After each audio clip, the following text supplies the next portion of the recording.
부동산은 단순히 돈을 벌기 위한 투자 수단이 아니라 삶을 살아가는 공간이자 가족의 안정과 노후를 책임지는 중요한 자산입니다. 집은 여러분의 꿈과 희망, 그리고 미래를 담고 있는 곳이잖아요. 그런데 요즘 집값, 특히 서울 수도권의 아파트 가격이 또다시 올라가면서 많은 분들이 걱정하고 있습니다. 이로 인해 많은 규제 정책까지 나온 상황이죠. 오늘은 실제 투자 실패 사례를 통해 현재 부동산이 어떤 상황에 처해 있는지 정확히 진단해 보겠습니다. 끝까지 보시면 여러분이 어떤 결정을 내리시더라도 큰 도움이 될 겁니다. 동탄에 사는 박정아 씨는 2021년 9억 5천만 원 주고 동탄 호수자이 파밀리에를 샀습니다. 전세 4억 5천만 원을 끼고 갭투자로 매수했죠. 그때는 집값은 무조건 오른다고 믿었고 갭투자도 안전한 것처럼 느껴졌으니까요. 당시만 해도 동탄의 아파트는 경기 남부에서 가장 핫했고 모두가 동탄으로 몰려들었습니다. 하지만 지금은 어떨까요? 9억 5천만 원에 산 아파트 가격은 7억까지 떨어졌고 전세금도 떨어져서 6천만 원이나 돌려줬습니다. 심지어 현재 자이 파밀리에의 누적 매물은 100개 넘게 쌓여 있습니다. 정환 씨는 손해만 2억이 넘는다며 눈물을 글썽였습니다. 이런 사례가 지금 부동산 시장에서 하나둘이 아닙니다. 담보대출이 막혀서 집을 살 수 없어졌고 전세대출도 줄어서 마음대로 이사도 못하게 됐습니다. 예전에는 은행에서 집을 담보로 돈을 쉽게 빌릴 수 있었지만 지금은 절대금액 자체가 제한되다 보니 자기 자본으로 집을 살 수밖에 없어졌죠. 그런데 대부분 현금이 부족하기 때문에 거래량이 급감한 겁니다. 특히 20대와 30대 수요가 급감하면서 시장의 활력이 떨어지고 있습니다. 또 다른 사례를 한번 살펴보겠습니다. 이민수 씨의 이야기입니다. 이분도 부동산 투자를 잘못해서 큰 손해를 봤는데요. 2020년이었습니다. 그때 부동산 시장은 하루가 다르게 오르고 있었죠. 민수 씨도 뒤처질 수 없다는 생각에 덜컥 투자에 뛰어들었습니다. 당시 일기 신도시 재건축 투자가 유행했는데요. 민수 씨는 부산의 12억짜리 재건축 아파트를 대출 6억 끼고 샀습니다. 해운대구의 3호 가든이라는 아파트였죠. 역세권에 바닷가 근처인데다가 마린시티와도 가까워서 많이 오를 것 같았습니다. 처음에는 분위기가 좋았습니다. 부산에서 손꼽는 대규모 재건축 사업이기 때문에 인기가 많았죠. 그런데 금리가 올라가면서 아파트 가격이 급락하기 시작했습니다. 8억까지 떨어진 후 거래도 멈춰버렸죠. 순식간에 4억이나 떨어진 집값을 보며 망연자실했습니다. 민수 씨는 버티면 오를 거라고 생각하며 지금까지 버텼습니다. 최근 동일평형이 거래됐는데요. 거래 금액은 7억 5천만 원이었습니다. 오르긴커녕 아직도 4억 5천만 원 손해 중이죠. 민수 씨가 털어놓길 부동산은 주식처럼 쉽게 사고 팔 수 있는 게 아닙니다. 대출을 많이 끼고 들어가면 시장이 조금만 흔들려도 바로 직격탄을 맞습니다. 이렇게 말했습니다. 현재 전국적으로 민수 씨와 비슷한 상황에 처한 분들이 많습니다. 대출이나 전세금 레버리지를 활용해서 들어간 사람들이 시장 변동에 취약해진 것입니다. 민수 씨만 그런 게 아닙니다. 투자 실패 사례들 정말 많습니다. 또 다른 사례를 살펴보겠습니다. 동탄에 사는 영식 씨 이야기입니다. 영식 씨는 4년 전 동탄 신도시에 13억짜리 아파트를 샀습니다. 대출 7억, 자기 돈 6억으로요. 그때는 동탄은 무조건 뜬다는 분위기였습니다. GTX 개발과 함께 신흥 부촌으로 주목받던 시기였죠. 하지만 지금은 어떨까요? 그 아파트 값이 10억대로 뚝 떨어졌습니다. 심지어 최근 10억 초반에 거래된 매물도 있습니다. 대출 이자는 월 230만 원씩 나가는데 집값은 떨어졌고 전세 시세도 많이 떨어졌다고 합니다. 영식 씨는 이렇게 말했습니다. 이제 이자 내느라 적금도 깼어요. 언제까지 버틸 수 있을지 모르겠네요. 이분처럼 고가 아파트에 대출 끼고 들어간 사람들이 고금리와 거래량 감소로 고통받고 있습니다. 올해 6월과 9월 규제 이후 중위권 아파트들의 거래량이 급격히 줄었습니다.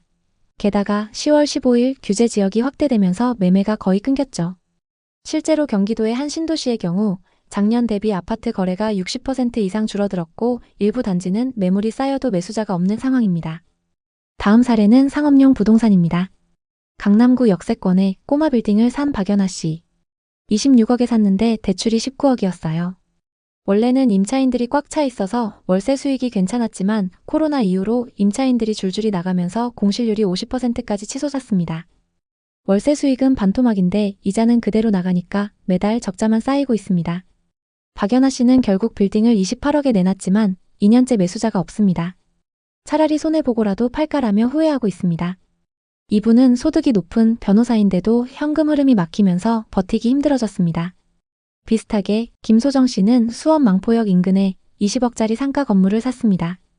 대출 15억을 끌어다 썼는데 공실률이 30%가 넘어가면서 월세가 이자를 못 따라가고 있습니다. 김소정 씨는 이렇게 말했습니다. 임차인 구하기가 하늘의 별 따기네요. 자영업자들이 다 힘들어하니 건물이 그냥 빈 껍데기예요 라고 하소연했습니다. 이런 사례들을 보면 공통점이 있습니다. 다들 부동산은 무조건 오른다는 믿음으로 대출을 많이 끌어다 썼고 시장이 변하면서 그 부담을 감당하지 못하고 있는 것입니다. 특히 상업용 부동산은 공실률 때문에 더 치명적입니다. 아파트는 그래도 주거용이라 임차인을 구할 가능성이 있지만 상업용은 임차인 구하기가 정말 어렵습니다. 앞으로는 이런 실패 스토리가 더 늘어날 수밖에 없습니다. 특히 입지가 조금 떨어지는 상업용 부동산의 경우 공실률이 60%를 넘는 곳도 많아서 투자자들의 부담이 커지고 있습니다. 지금 왜 이렇게 줄줄이 무너지고 있는 걸까요? 여러 이유가 얽혀 있지만 가장 큰 건 대출 규제와 고금리 기조입니다. 정부가 대출을 제한하면서 고가 아파트나 빌딩을 사려는 수요가 확 줄었습니다. 예전에는 20억짜리 집 사면서 10억 넘게 대출받는 게 가능했지만 지금은 그게 안 되니까요. 게다가 금리가 낮아지지 않아서 이자 부담이 큰 상황입니다. 예를 들어 15억 대출받아서 연 3% 금리면 연간 이자가 4,500만 원입니다. 하지만 금리가 5%로 오르면 1년에 이자만 7,500만 원으로 뛰는 겁니다. 이걸 매달 나눠서 낸다고 해도 감당하기 쉽지 않습니다. 시장에 매물이 많아야 거래가 활성화되는데 지금은 다들 집값 더 오를 거야 라는 기대감에 집을 안 내놓고 있습니다. 하지만 정작 매수자는 없습니다. 왜냐하면 대출이 막혔고 금리 부담 때문에 선뜻 나서는 사람이 없으니까요. 그래서 거래가 멈춘 상태에서 집주인들만 이자 부담에 허덕이고 있는 것입니다. 특히 상업용 부동산은 공실률이 치명적입니다. 예전에는 역세권 건물이면 임차인 걱정 없었지만 지금은 자영업자들이 힘들어지면서 임차인 구하기가 어려워졌습니다. 공실률이 30에서 50%까지 치솟은 빌딩도 많습니다.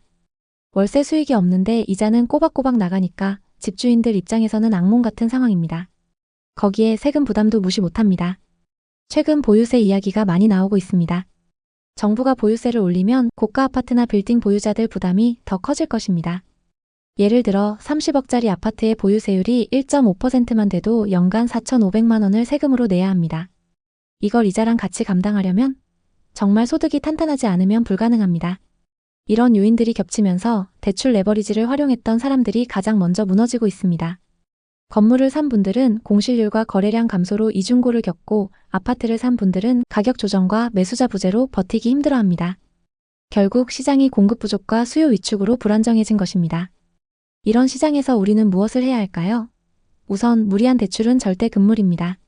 부동산은 레버리지를 활용하면 수익이 커질 수 있지만 반대로 리스크도 엄청 큽니다. 10억을 훌쩍 넘는 대출 끼고 부동산을 샀을 때 그 이자 부담은 엄청납니다. 대출은 본인 소득으로 감당할 수 있는 수준에서만 해야 합니다. 또 단기 시세 차익을 노린 매매는 위험하다고 봅니다. 부동산은 주식처럼 단기 차익을 노리기 어려운 자산입니다. 사고 팔 때 거래 비용, 세금 다 고려하면 단타로 큰돈 벌기 어렵습니다. 특히 지금처럼 거래가 멈춘 시장에서는 더더욱 그렇습니다. 장기적인 관점으로 접근해야 합니다. 시장 흐름을 읽어야 한다는 것도 중요합니다. 부동산 시장은 정부 정책, 금리, 경제 상황에 따라 급변합니다. 예를 들어 지금은 금리가 오르고 대출 규제가 강해진 상황이니까 무리한 투자는 피해야 합니다. 반대로 시장이 안정화되고 저렴한 매물이 늘어나면 그때 기회를 노려보는 게 좋습니다. 그리고 현금 흐름을 확보하는 게 핵심입니다. 부동산 투자는 결국 현금 흐름 싸움입니다. 월세 수익이 안정적이거나 본인 소득으로 이자를 감당할 수 있는 구조를 만들어야 합니다. 공실률 높은 상업용 부동산은 특히 조심해야 합니다. 아파트를 산 경우도 임차인 유치나 임대 수익을 미리 계산해야 합니다. 수익성이 떨어지면 바로 직격탄입니다. 보유세 강화나 금리 변동을 미리 대비하는 태도도 필요합니다. 결국 부동산은 물건을 사듯 들었다 놨다 하는 게 아닙니다. 마트 가서 장을 볼 때도 가격 보고 고민하는데 수억, 수십억짜리 아파트를 살 때는 당연히 더 큰 고민이 필요하죠. 그렇게 비싼 아파트를 대출로 산다는 건 더 오를 거라는 믿음 때문입니다. 하지만 이제 그 믿음이 흔들리고 있습니다. 부동산 투자는 단기적인 차익을 노리기보다는 안정적인 수익 구조를 만드는 데 초점을 맞춰야 합니다. 고가 아파트나 상업용 부동산은 당분간 거래가 더 줄어들 가능성이 높습니다. 정부가 대출 규제를 풀지 않는 한 매수자가 쉽게 나타나지 않을 것입니다. 게다가 보유세가 강화되면 고가 부동산 보유자들이 매물을 내놓으면서 공급이 늘어날 수도 있습니다. 그렇게 되면 가격 조정이 올 가능성도 배제할 수 없습니다. 특히 강남권 고가 아파트나 역세권 꼬마 빌딩 같은 경우 지금처럼 이자 부담과 공실률 문제로 버티지 못하는 주인들이 늘어나면 시장에 매물이 쌓일 것입니다. 그때가 되면 가격이 더 현실적으로 조정될 가능성이 높습니다. 물론 장기적으로 보면 부동산은 여전히 매력적이지만 단기적으로는 조심해야 할 타이밍입니다. 최근 서울 전 지역과 경기도 핵심 지역들이 규제 지역으로 묶이면서 투자 수요가 많이 위축됐습니다. 게다가 전세 대출의 한도도 크게 줄어들면서 임대 시장도 불안정합니다. 대출에 의존했던 분들은 앞으로 더 힘들어질 수 있습니다. 또 상업용은 공실 문제로 장기 불황이 올 수도 있습니다. 한국은행의 최근 보고서에 따르면 금리가 내년까지 고금리를 유지할 가능성이 높다고 하니 이자 부담은 더 커질 수 있습니다. 여러분 오늘 이야기 어떠셨나요? 부동산 투자 겉으로는 대단해 보이지만 속으로는 정말 많은 사람들이 고통받고 있습니다. 큰 실패를 겪은 분들의 이야기를 들으며 부동산 투자만큼 신중해야 하는 것도 없다는 걸 다시 한번 느꼈습니다. 만약 여러분도 투자 계획이 있다면 무리한 대출은 피하고 시장 흐름을 꼼꼼히 체크하시길 바랍니다. 새 아파트나 건물 또 서울이라고 무조건 오르는 시대는 끝났습니다. 앞으로는 지역별, 종목별 양극화 현상이 더욱 심화될 것으로 보입니다. 일자리가 부족하고 수요가 적은 곳들은 계속해서 하락할 가능성이 크고 서울 수도권 중에서도 입지가 좋은 곳들은 장기적으로는 상승할 것으로 보입니다. 다만 추가적인 부동산 규제에 따라 시기는 조정될 수 있다는 점 참고하시면 좋겠네요. 오늘의 이야기 어떠셨나요? 오늘의 이야기에 공감하셨다면 구독과 좋아요를 눌러주세요. 오늘도 시청해주셔서 감사합니다.